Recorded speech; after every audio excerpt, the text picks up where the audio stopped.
You're listening to episode 81 of The Secular Buddhist.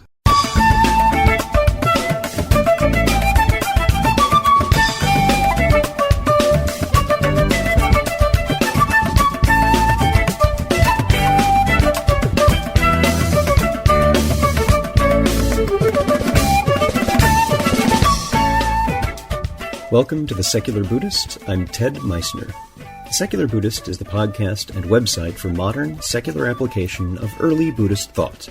The podcast has interviews and roundtable discussions pertaining to engaged Buddhist training and practice, and the companion website has show notes for each episode, along with resource materials on Buddhism, critical thinking, science, secularism, and skeptical thought. Though the podcast focuses on core practice from a secular viewpoint, more traditional teachings are welcome and openly discussed. Dr. Dan Siegel speaks with us about Mindsight, the new science of personal transformation, and how we can describe what the mind really is.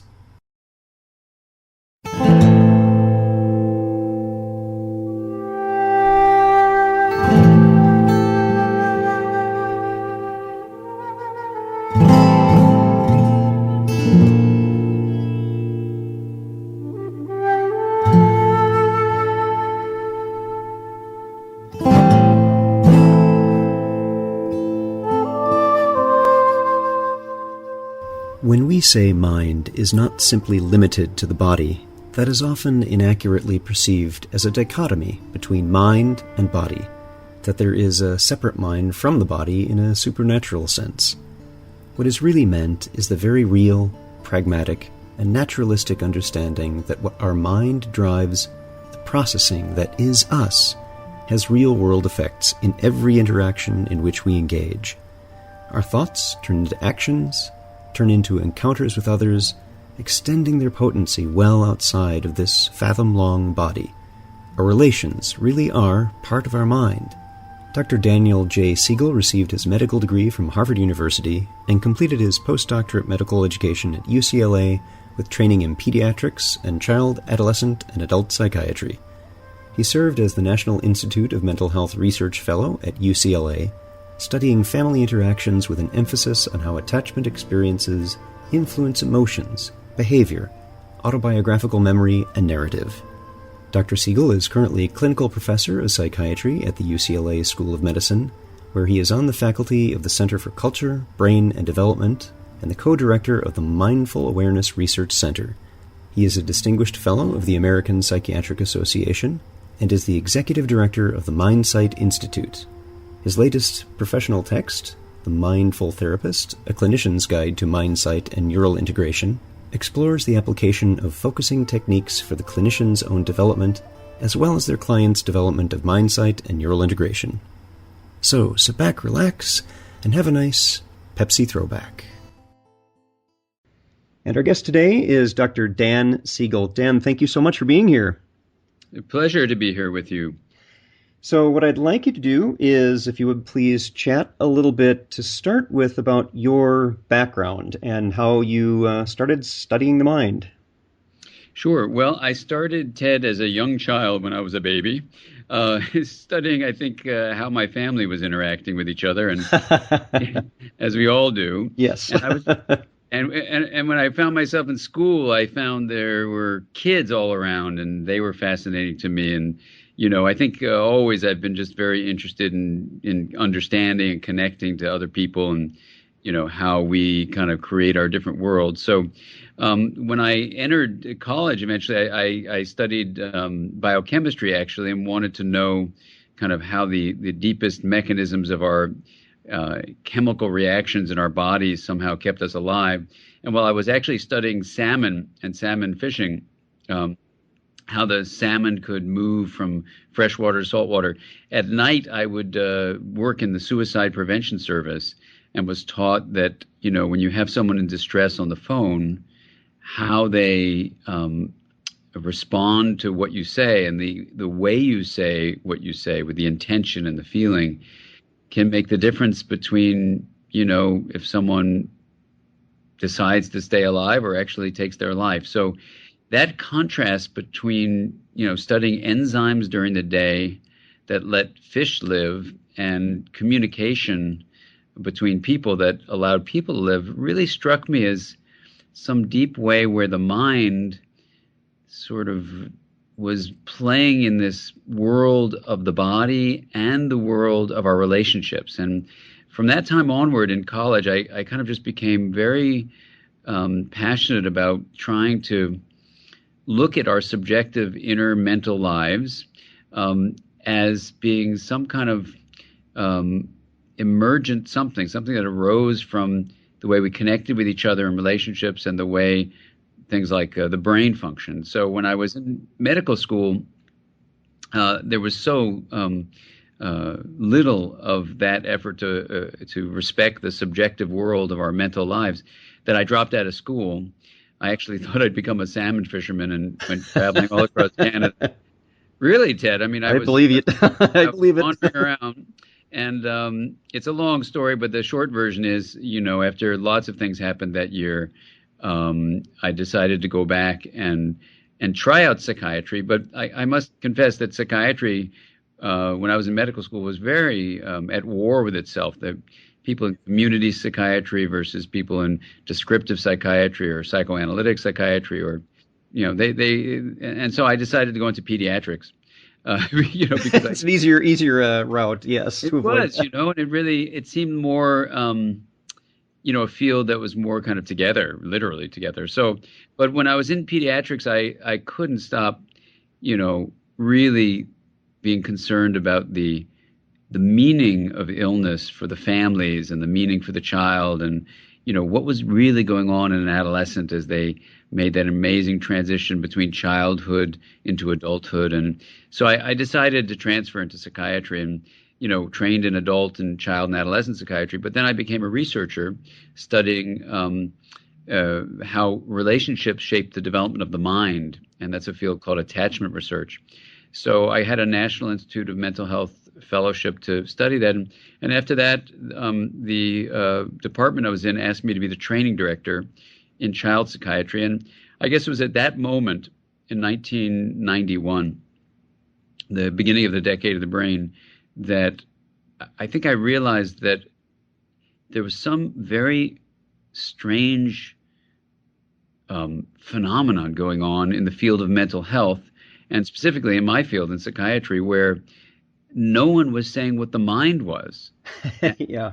It was weird, and no one was even saying that we weren't saying what the mind was. So I was board certified in, child psychiatry, adolescent psychiatry, adult psychiatry, and yet I was never even given one lecture on what the mind was. So I decided to try to address this problem by bringing together about 40 scientists that I had gotten to know during my research years, my research fellowship years, and so I had all these people in a room, and we said we would address the question: what's the connection between the mind and the brain? And it was easy to agree what the brain was. All this neural stuff up in your skull connected to the body and totally intimately interconnected with the whole body. So that's the brain. Really an embodied neural something. But no one could agree on the mind, and so I proposed a definition of one aspect of the mind. I mean, of course, the mind is subjective experience. And when we use the word mind, we mean the process of consciousness, which involves the knowing, the sense of knowing, and what is known, like a thought or a feeling.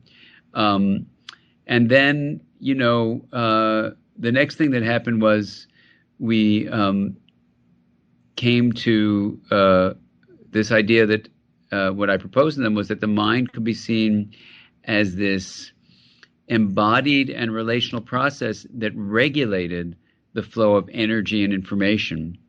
And in doing that, amazingly, of all these academics, 40 of them from over a dozen different disciplines of science, there was a unanimous agreement that that was a good place to start. And so that changed everything for me back in 1992, because that definition of the mind, one aspect of it as an embodied and relational process that regulates the flow of energy and information, gives you as a parent or a teacher or a therapist a real tool to say, if I'm helping someone's mind develop, I can have them turn to their relationships and their brain, and I can teach them to, like when you drive a car, you have to monitor what's going on and to really be able to see more clearly with more stability and depth and clarity, and then to modify that in a way we can talk about in a moment, but that had everything to do with health, which is something called integration. So that's basically the whole journey in a 3-minute summary, or however long it's been. Which is an excellent summary, and you brought up some very interesting points that I'd like to explore just a little bit before we go on to Mindsight specifically. That Sure. You draw a very interesting parallel in that brain being an organ, and we have these physical connections within the body, and there's no real separation there, that the brain and body is all part of that continuous physical embodiment of us, just the physical side of it. Yes. And that as meditators, we often use the term mind, and we have an idea of the area of what we mean.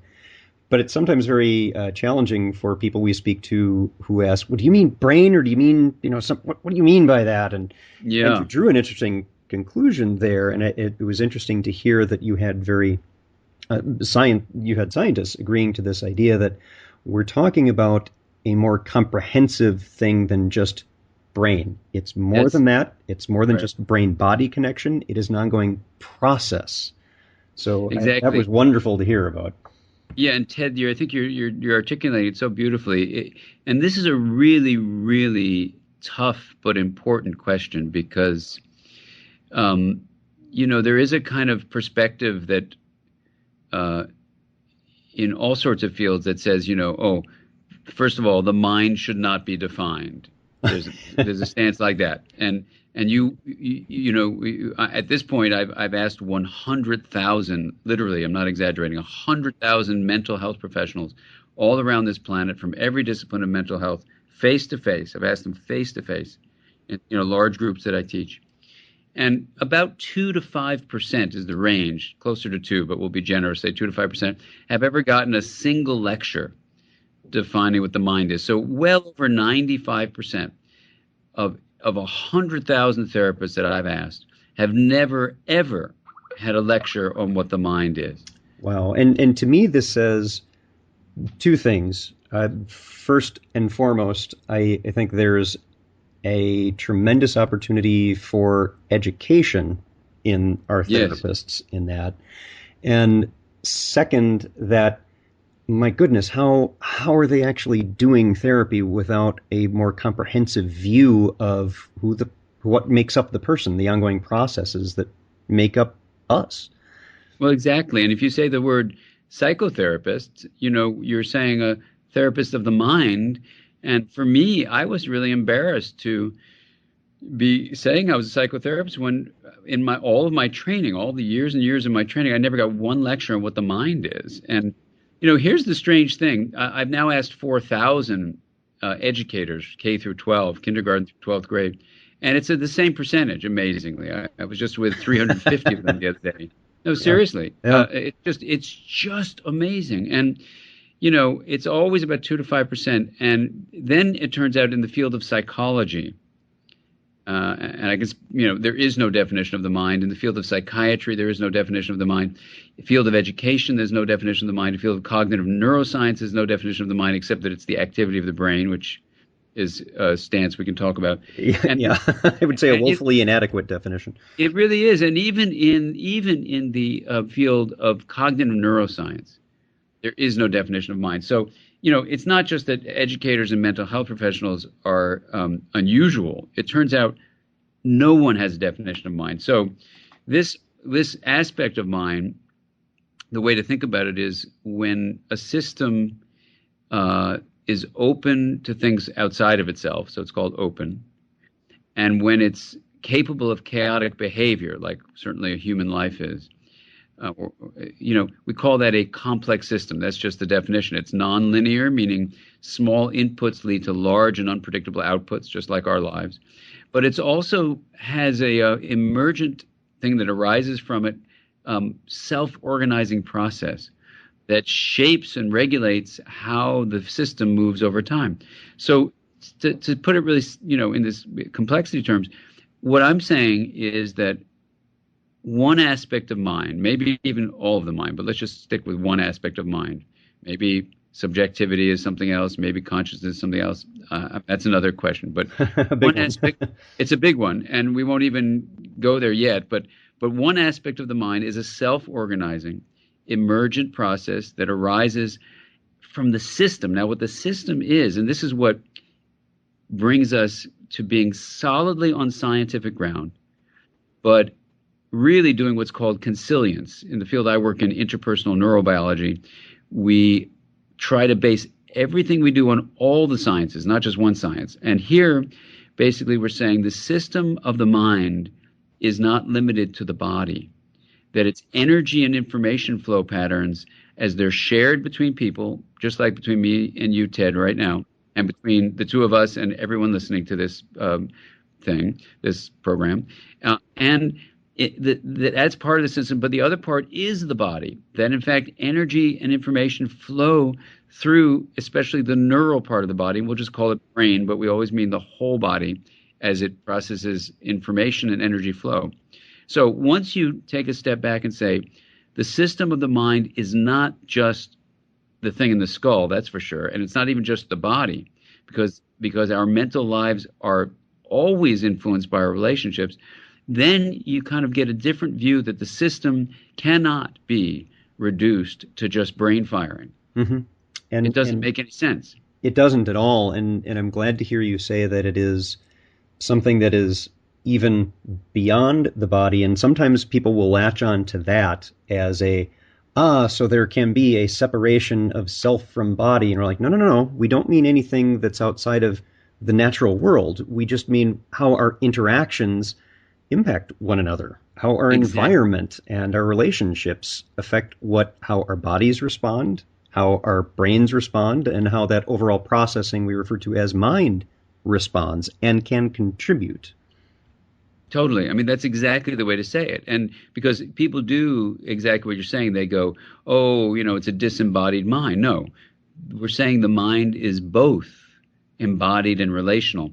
And, when you realize that the mind is in context, and there's a beautiful book of that title called The Mind in Context, which reviews the science of this. And the book beautifully states, look, if you reduce mental experience to just be encapsulated inside of a nervous system, you miss what the mind really is. And these are academics. So I felt really, really happy to find that Guilford Press book from 2010, The Mind in Context. And, in all the work I've done, the Developing Mind from years ago, and now there's a revised edition coming out in 2012. There's this incredible moment, I think, of bringing all the sciences together and to empower people where you say, look, where is your mind? Your mind is in your body and in your relationships, and it's regulatory, which means you have to monitor and modify it. And you know something? You can either teach yourself, like through meditation or through other forms of mind skill training, where you see energy and information flow both in your body and in your relationships. So it makes something like a mindfulness practice for me a relational experience. Yes, exactly. All the time during various podcasts, and I put this frequently up on the Facebook page, that our real insights and the real work that we do is what occurs in our engagement with life off the cushion. We may have a wonderful and solid anchor in what we have in that practice, and it's not to take away from that at all. It's wonderful, and we absolutely have to have that. But really where the rubber hits the road is not holding this learning and the insights we have to ourselves, but how we play them out in our interactions with others, with society as a whole. That's when we can see their impact take fruition. When we do a mindfulness practice, like focusing on the breath, or even yoga, or Tai Chi, or Qigong, or centering prayer, we're doing a couple of things that harness the social circuitry of the brain. And what that means is that this circuitry allows you, number one, to develop a kinder, more compassionate, attuned relationship with yourself, which is such an important place to start. That's number one. First spot, yep. And then number two, this social circuitry is very much related to the regulatory circuitry. And what this means is you can learn to regulate attention, you can learn to balance your emotions, you can learn to stay present for challenges rather than withdraw from them.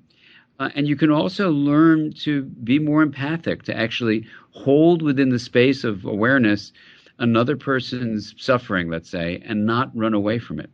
So that's empathy and compassion, self-compassion and kindness, focusing attention, balancing emotions. I mean, this is all good stuff. And, ultimately what it allows us to do is to integrate the brain, to literally link widely separated areas to each other in a way that allows the brain to coordinate and balance itself. And this is what mindfulness is. It's a massively integrative process that activates the brain in the short run when you do it in these practices, but in the long run, it makes a state that's intentionally created become a long-term enduring trait that happens without effort. And that's the idea that, boy, if you're increasing kindness and compassion intentionally, then you begin to have it automatically. That's a pretty good thing. That's the ongoing practice that I keep telling people who are particularly either skeptical about meditation practice or they see MBSR as I sometimes do. There is it's just the feel good thing. Like, no, you know what? There's much, much more to it than giving you the same feeling of a good vacation. That's not it at all. We're taking advantage of the brain's ability to change. And whether we define that as brain plasticity specifically or different waves that are occurring in different mind states or thickening of various sections of the brain, as we've had various neurologists on the podcast before speak about, this is all positively contributory towards one's engagement with life and with others. Exactly. Yeah, that's exactly right. And, so this is where I think whether it's the field of, contemplative science and contemplative practice, or extending out to the broader field of education and parenting and mental health, I think we're at this place in cultural evolution where all of these efforts need to come together, and we need to really see that we can empower ourselves individually and ourselves collectively to actually do what we need to do to strengthen the way the mind, brain, and relationships, the way that three-part aspect of our reality is integrating itself across time. Because, look, we're in financially difficult times. We're massively interconnected through the internet. We're way overpopulated. We have so many challenges as a human family ahead of us that we need to make sure that everyone on this planet is given an opportunity toward health and well-being, no matter what the conditions are that are going to arise. And who knows what they're going to be in 20 years. Things are changing so fast.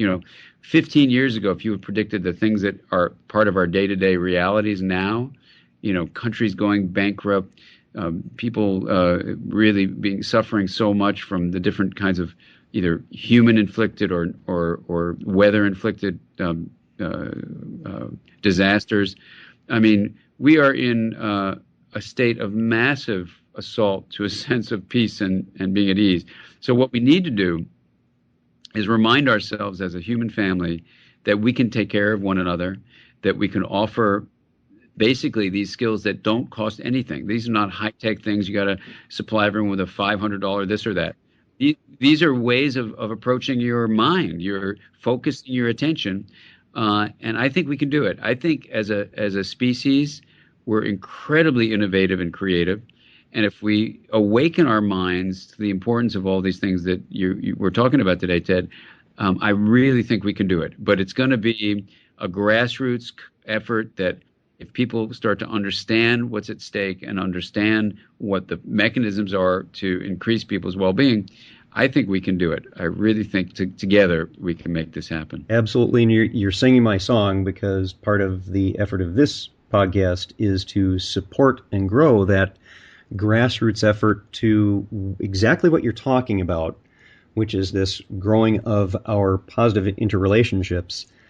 It is a grassroots thing. It is a human thing. It is not limited to any one religious or political or ethnic group. It's for everybody. If you have a mind, this is something that is as something that you can work towards, and actually can be a very fun and enjoyable thing as well. It's work, but it shows such amazing positive benefits.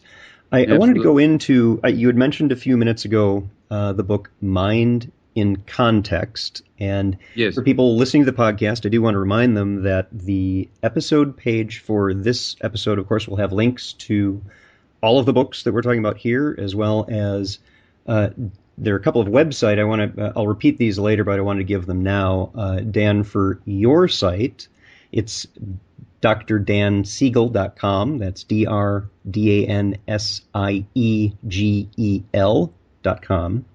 And the mindsightinstitute.com. That's mindsightinstitute.com. A couple of books that you have come up with in before is The Mindful Therapist, A Clinician's Guide to Mindsight and Neural Integration. The Mindful Brain, Reflection and Attunement in the Cultivation of Well-Being. And one I wanted to ask about, because there's also the Mindsight Institute, is your book, and this came out last year in 2010, Mindsight, The New Science of Personal Transformation. Tell us, if you would, a little bit about the book and then the Mindsight Institute as well. Sure. Well, the overarching goal of all this teaching and all the writing, and in particular the books you're mentioning, especially the Mindsight book, is to translate current science across all the disciplines of science into practical ways of improving people's individual, relational, and community lives. That's the whole goal of everything I do. So, this year I'm coming out with 3 books. One is The Revision of the Developing Mind. The other is The Whole Brain Child. And another is a book called The Pocket Guide to Interpersonal Neurobiology. And, those 3 books are in the service of everything we're doing to try to bring this science to everyone. Now, the Mindsight book, that one people have really taken to, I think, because what I did was I took the stories of my interactions with other people. Some of them are my patients, some of them are myself, some of them are my family. And I used real stories of actual things that have happened regarding how the mind functions, how relationships in the brain give rise to the mind, and how you can use an understanding of something called integration, the linkage of differentiated parts, to actually improve your life. Now, in doing that, then, what the book is able to do, and what people have done when they've read it, is they've been able to see themselves in the lives and interactions of the people that I describe. And so while it's not a scientific textbook, it shows the application of science to improving your life.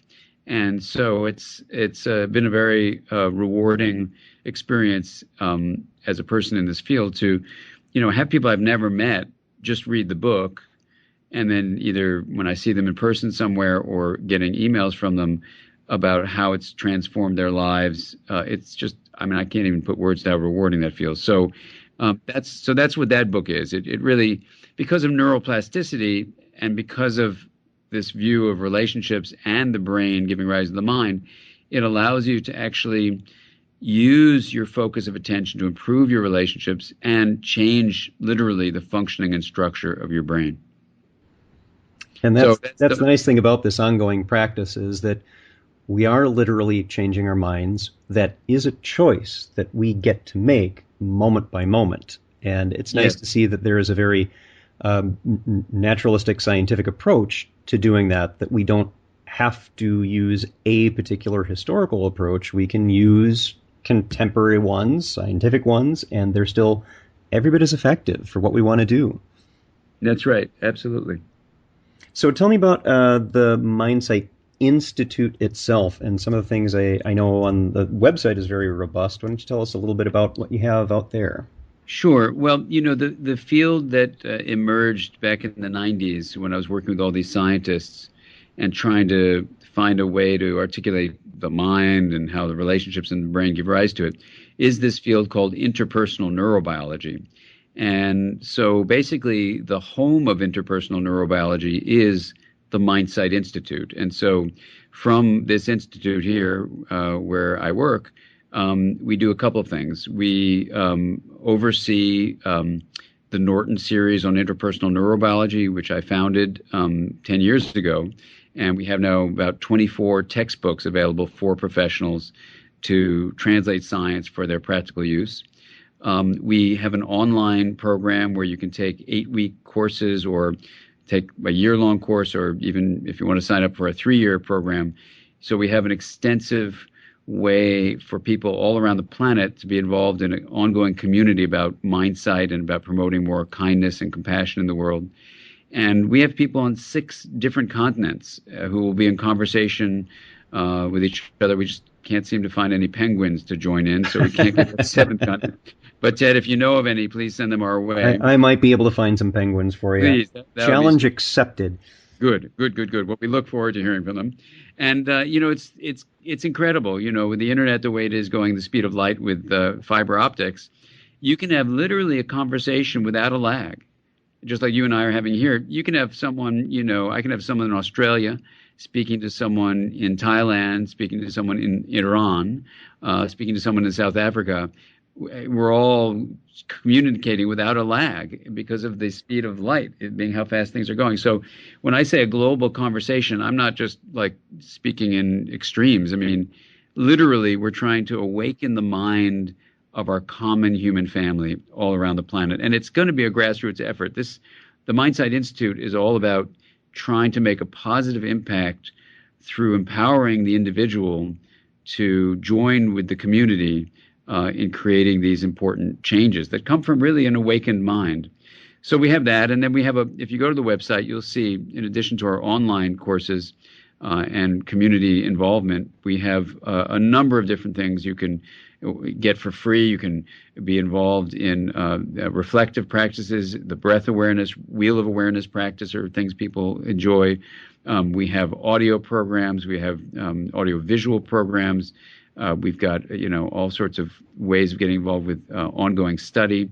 So basically, we're a home for interpersonal neurobiology. We're kind of where it started.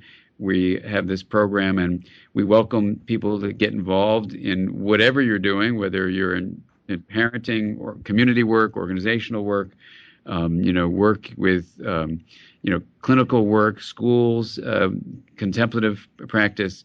We really see ourselves as bridges across all the different disciplines of people's lives. So we're very thrilled to exist, and we feel very grateful at this moment in time where it seems like there's an incredible need, and we're honored to try to be a part of fulfilling that need. You're right that there is a tremendous need, and it's nice to hear someone else say, and as many of us who are involved in technology, that the opportunity and rate of change is unprecedented in human history. And we've heard that some things like a particular new form of, say, a Buddhist practice takes, roughly 300 to 400 years to really settle in and get integrated into a culture. I think that's not quite the case anymore, that we're no longer dependent on our educational system being tied to the setup of monasteries for a limited number of scholars to distribute in a very direct and personal one-on-one fashion to people living in that immediate vicinity. We can talk to anyone who has access to a computer or a telephone or some way of interacting with others, and that isn't everyone across the planet. There are unfortunately many people, particularly in third world countries, who don't have the benefits and opportunities that many of us do, and I see that as one gap that hopefully in the near future will be able to be resolved in some fashion. But we do have the ability to lay a really strong framework and a platform and foundation for ongoing, developing, contemplative practices. And I think the Mindsight Institute is one of the leaders in that, and that you do have several different ways in which people can engage. And again, it's people from all walks of life and all different kinds of backgrounds. It's not limited to any one group based on anything. So it's a very nice thing to see. And I also, you had mentioned earlier that some of your training is with children, and I know that you've done consulting with the Hahn Foundation. And yes. Your new book, if we could just talk about that for a few minutes, that's coming out. It's your next parenting book, The Whole Brain Child, 12 Revolutionary Strategies to Nurture Your Child's Developing Mind. That's coming out, as I understand it, early October with Tina Bryson as your co-author. Can you tell us a bit about that and maybe some of the strategies that people would find in the book? Absolutely, absolutely. Well, when The Developing Mind came out, with my daughter's preschool director, Mary Hartzell, we wrote Parenting from the Inside Out, which helped parents make sense of their own history and develop what's called a coherent narrative.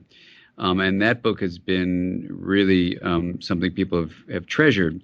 When the Mindsight book came out and showed people how to use these principles of Mindsight to develop their own neural integration, to integrate their own brains and to integrate their own relationships, people were very excited about that. And it was a natural thing then for me to work with one of my students, and who's now a colleague, Tina Bryson, to create basically Mindsight for parents to show you how to take moments, especially that are sometimes challenging as a parent, and use those as opportunities to see either the chaos or rigidity that's arising in an interaction with a child, or even in the child's own just inner life, to see those as impaired integration that are natural in the course of development.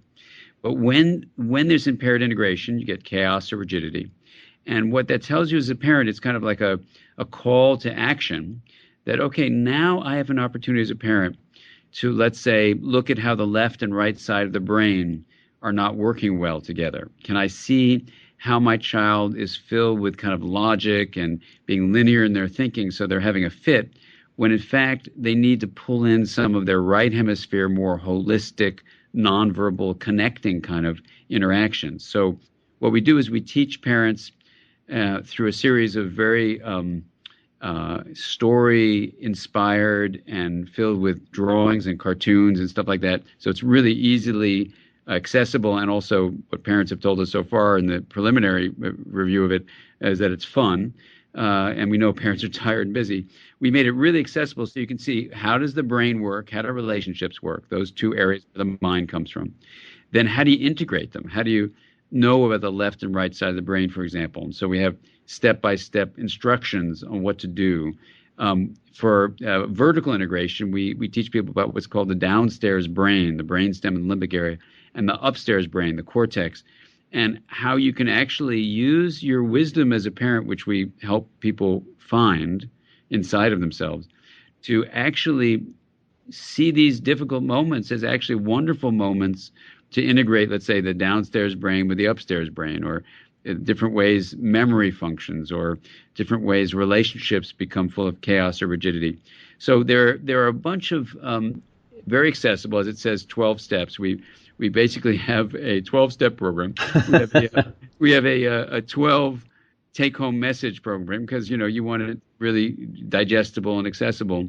I'll give you one example of them. There's something we call Name It to Tame It, which is what brain studies show is that if you can teach a person to be kind of aware of the present moment experience they're having, and name with a word the feelings that are arising in awareness, then the cortex, especially the prefrontal, the frontmost part of your cortex right behind your forehead, it actually secretes inhibitory chemicals down on the irritated lower limbic area, especially the amygdala. So in brief, the way we explain that to parents, but what we say to them so they can remember it is, name it to tame it. Words really do, under certain circumstances you can create, allow a child to calm down their downstairs brain, as we call it. So that's just one example of the many that we have. And we wanted to keep it brief because parents are overwhelmed with all the stuff going on. But we wanted to make it memorable. So all the stories are emotionally charged. They have easily accessible lessons. And then what we do is we provide very practical steps to how to implement this in your parenting approach. Excellent. We'll be looking forward to that in early October of this year, 2011. The Whole Brain Child, yes. Whole Brain Child, perfect. And as I had mentioned earlier, all of the books that we've mentioned here will be available on the webpage for this specific interview. I did want to mention again, the web address that we've been talking about is mindsightinstitute.com, and right on that you will also see a link to drdansiegel.com. Dr. Dan Siegel, thank you so much for being here. I really appreciate your time. Ted, this has been a pleasure, and I look forward to connecting with you in the future.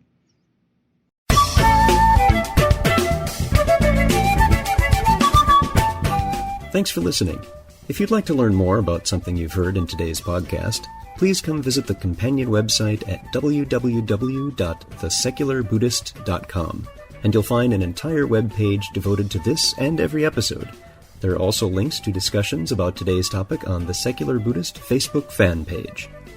The music for The Secular Buddhist is used by permission from John Kaizan Neptune's CD, Steps in Time. Additional music is provided courtesy of Monty Levinson of Taihei Shakuhachi and Rodrigo Rodriguez. Their websites are linked on The Secular Buddhist on the About Music page. Until next time, remember, every moment you have a choice. Make it the best you can. See you next time on The Secular Buddhist.